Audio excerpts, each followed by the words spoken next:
குருக்கள் நாங்கள் நேரடியாக அந்த 3 பணிகளையும் செய்து கொண்டிருக்கிறோம். போதிக்கும் பணி செய்யறோமா இல்லையா? போதிக்கிறோமா இல்லையா? போதிக்கிற மாதிரி அது தெரியுது இல்லையா? ஒன்று. இரண்டாவது அர்ச்சிக்கும் பணி. அர்ச்சிக்கும் பணி செய்யறோமா இல்லையா? என்ன பணி செய்யறோம்? அர்ச்சிக்கும் பணி. அர்ச்சிக்கும் பணி என்ன பணி செய்யறோம்? குருக்கள் ஒவ்வொரு திருவருட்சாதனங்களை கொடுப்பதுமே அர்ச்சிக்கும் பணிதான்.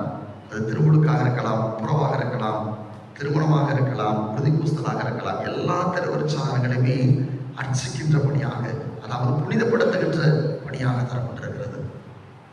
மூன்றாவதாக வழிநடத்தும் பணி. ஒரு பங்கு தந்தையாக பங்கை வழிநடத்துகின்ற, ஒரு மெய்ப்பனாக பங்கை வழிநடத்துகின்ற பணி தரப்பட்டிருக்கிறது. அப்போ குருக்கள் நாங்கள் நேரடியாக அந்த பணிகளை செய்கிறோம். இறைமக்கள் நீங்கள் மறைமுகமாக அந்த பணியை செய்ய அழைக்கப்பட்டிருக்கிறீர்கள். போதிக்கின்ற பணி நீங்க செய்றீங்களா இல்லையா?